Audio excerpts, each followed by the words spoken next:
First question मैं पढ़ रहा हूँ. Find initial basic feasible solution from the following transportation table using least cost method. ठीक है, लीस्ट कॉस्ट मेथड से हम लोग क्या करेंगे, इस ट्रांसपोर्टेशन प्रॉब्लम का क्या करेंगे, इनिशियल बेसिक फिजिबल सॉल्यूशन निकालेंगे. ठीक है, ये क्वेश्चन है कि यहाँ पे मैंने लिखा है D1, D2, D3, D4 4 destinations हैं, S1, S2, S3 different sources हैं. सप्लाई एस दिया हुआ है 11, 13, 19. डिमांड को डी सपोज किया है 6, 10, 12, 15. ठीक है, इसका ना सप्लाई और डिमांड का सम दिया हुआ है. ठीक है, ठीक है स्टूडेंट्स, समझ आ रहा है. सप्लाई और डिमांड का सम दिया हुआ है, तो अगर सप्लाई डिमांड का सम दिया हुआ है तो इसके लिए हम क्या करेंगे, सॉल्यूशन करते हैं इस क्वेश्चन का. ठीक है ना, तो इसमें क्या है, क्योंकि सप्लाई और डिमांड का सम दिया हुआ है तो हम डायरेक्ट लिख देंगे since sigma s is equal to sigma d is equal to 43. ठीक है ना, दोनों क्या है, इक्वल है, तो क्या हो गया, it is a balanced transportation problem. ठीक है,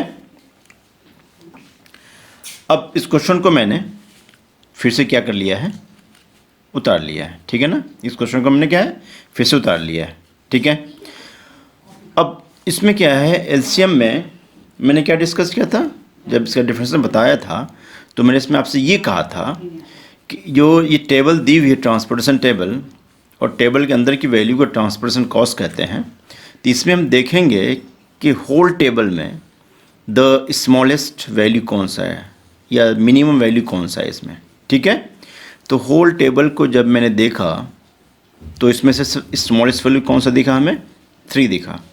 ठीक है, तो एलोकेशन कहाँ से करेंगे, यहाँ से करेंगे. ठीक है, मैंने आपको थ्योरी में बताया था कि द लीस्ट वैल्यू, ये मिनिमम वैल्यू जहाँ से होगा ट्रांसपोर्टेशन कॉस्ट में, जो लीस्ट वैल्यू या स्मॉलेस्ट वैल्यू आएगा या मिनिमम वैल्यू आएगा, वहाँ से क्या करेंगे, सोल्यूशन स्टार्ट करना है. तो 3 is the minimum value in this table. ठीक है, 3 सेल को हमने कंसिडर कर लिया. 3 के सामने सप्लाई 11, 3 के सामने डिमांड 15. 15, 11 में स्मॉलेस्ट कौन सा है, 11 है, तो 11 यहाँ लिखा, 11 को यहाँ माइनस किया, यहाँ 0 हो गया, यहाँ भी 15 माइनस 11 किया, क्या बचा 4. कौन सा 0 हो गया, S1 क्या हो गया, 0 हो गया. तो हम क्या करेंगे, यहाँ से S1 को डिलीट कर देंगे. ठीक है, next smallest value, next smallest value में क्या दिख रहा है फ्रेंड्स, 14 दिख रहा है. ठीक है ना, 14 को कंसिडर करेंगे. 14 के सामने सप्लाई 13, 14 के सामने डिमांड 12. 12, 13 में स्मॉलेस्ट कौन सा है, 12. तो हम क्या करेंगे, यहाँ पे 12 लिखेंगे. ठीक है ना, 12 minus 12 is equal to 0, 13 minus 12 is equal to 1. 0 क्या हो गया, D3 0 हो गया. तो हम क्या करेंगे, D3 को यहाँ से कैंसिल कर देंगे इस तरीके से. ठीक है, नेक्स्ट स्मॉलेस्ट वैल्यू क्या है, नेक्स्ट स्मॉलेस्ट वैल्यू 17. ठीक है, 17 के सामने सप्लाई 1, 17 के सामने डिमांड 6. तो कौन सा लिखेंगे, 6 और 1 में स्मॉलेस्ट कौन सा है, 1, तो यहाँ 1 लिखेंगे. ठीक है, 1 minus 1 is equal to 0, 6 1 1 is equal to 5. 0 हो गया, S2 0 हो गया. तो S2 में क्या करें, यहाँ से कैंसिल आउट कर देंगे. ठीक है ना, उम्मीद करता हूँ आपको समझ में आ रहा होगा. अगर आपको कोई डाउट हो, कोई क्वेरीज हो तो मैं कमेंट में ज़रूर लिखिएगा, मैं आपके कमेंट का रिप्लाई ज़रूर करूँगा. ठीक है, 3 कैंसिल हो गया, 14 कैंसिल हो गया, 17 कैंसिल हो गया. नेक्स्ट स्मॉलेस्ट वैल्यू कौन सा है, 32, 27, 18, 41 में स्मॉलेस्ट कौन सा है, 14 में स्मॉलेस्ट 32, सॉरी 18 तो कैंसिल आउट हो गया है. 32, 27, 41 इन तीनों में से स्मॉलेस्ट कौन सा है, 27. 27 के सामने क्या करेंगे, देखेंगे 27 के सामने सप्लाई 19, 27 के सामने डिमांड 10. 10 और 17 में 10 और 19 में 10 और 19 में स्मॉलेस्ट कौन सा है, 10. तो 19 minus 10 is equal to 9. 10 minus 10 is equal to 0। तो हम इसे क्या करेंगे, D2 को कैंसिल आउट कर देंगे, ठीक है, इस तरह से इसको कैंसिल आउट कर देंगे, ठीक है। नेक्स्ट स्मॉलेस्ट क्या बचा, 32, 41, ये दो वैल्यू बचे हैं। 32, 41 स्मॉलेस्ट क्या है, 32 के सामने डिमांड क्या 5, 32 के सामने सप्लाई 9, 32 के सामने डिमांड 5, 32 के सामने सप्लाई 9, 5 में स्मॉलेस्ट क्या है 5 है, 5 यहाँ लिखेंगे, 5 यहाँ लिखेंगे और यहाँ 5 क्या करेंगे माइनस कर देंगे, तो क्या हो गया, ये 0 हो गया, जिसे हम क्या करेंगे कैंसिल कर देंगे, ठीक है। उम्मीद करता हूँ आपको समझ में आ रहा होगा। लास्ट वैल्यू क्या बचा 41, ठीक है। तो 41 सिंगल वैल्यू बचा है, तो 41 कंसिडर कर लेंगे। 41 के सामने सप्लाई 4, 41 के सामने डिमांड 4, इन दोनों 4 में से हम कोई सा भी 4 एलोकेट कर सकते हैं। तो 4 minus 4 is equal to 0, 4 minus 4 is equal to 0, दोनों 0 हो गया। आप रो वाइज और कॉलम वाइज दोनों तरीके से क्या कर सकते हैं, इसे डिलीट कर सकते हैं, ठीक है।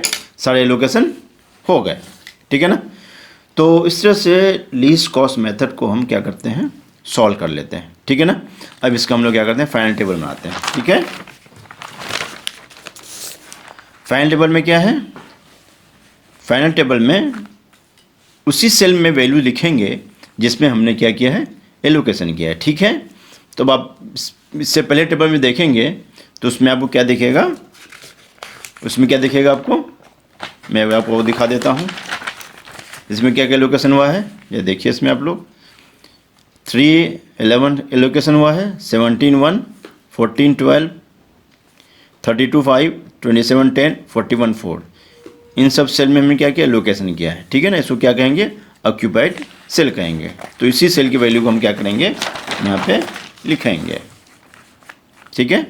लिख लेते हैं इस पर हम वैल्यूज़, क्या लिखा जाएगा इसमें 3, 11, 17, 1,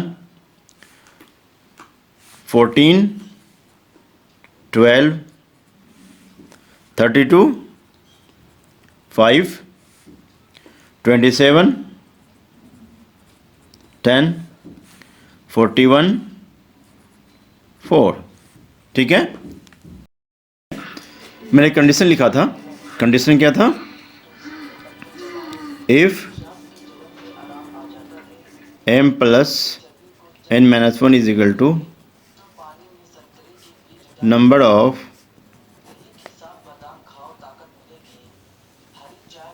ऑक्यूपाइड सेल्स, ठीक है। ये कंडीशन लिखा था मैंने, ठीक है ना।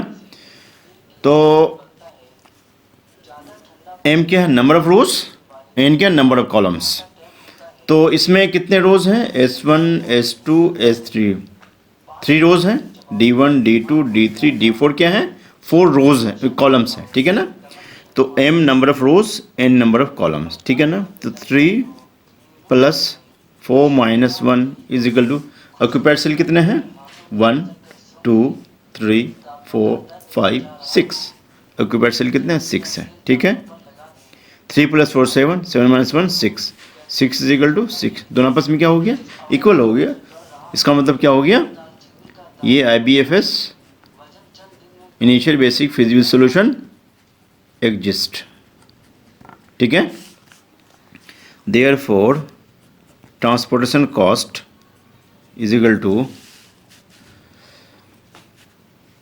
इसे क्या कर लेते हैं गाइस मल्टीप्लाई कर लेते हैं, क्या कर लेते हैं मल्टीप्लाई कर लेते हैं इसे, ठीक है ना। कैसे करें multiply, 3 into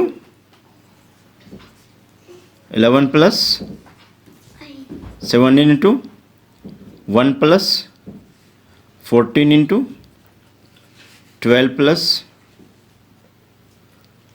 32 into 5 plus 27 into 10 plus 41 into 4, solve कर लेते हैं। 33 plus 17 plus 168 plus 160 plus 270 plus 164 add करें कितना आ जाएगा ₹812। ठीक है, ये एलसीएम मेथड से इस ट्रांसपोर्टेशन प्रॉब्लम का सॉल्यूशन निकल के आ गया। ठीक है, जिसे हम क्या कहते हैं IBF, initial basic physical solution of the given transportation problem is ₹812। ठीक है, इसके आगे फिर हम क्या करेंगे, एक क्वेश्चन हम करेंगे वेम मेथड का। तो उम्मीद करता हूँ ये जो मैंने एलसीएम मेथड पे बेस्ड जो क्वेश्चन मैंने कराया है ये आपको समझ में आ गया होगा। अगर आपको कोई क्वेरीज कोई डाउट है या कोई चीज़ समझ में आपको नहीं आया हो तो आप हमें कमेंट में ज़रूर लिखिएगा, मैं आपके कमेंट का रिप्लाई ज़रूर करूँगा। आपको ये वीडियो अगर आपको ये वीडियो पसंद आया तो लाइक कीजिए, सब्सक्राइब कीजिए एंड बेल आइकन प्रेस कर दीजिए। ठीक है, आगे मैं वेम मेथड पे क्वेश्चन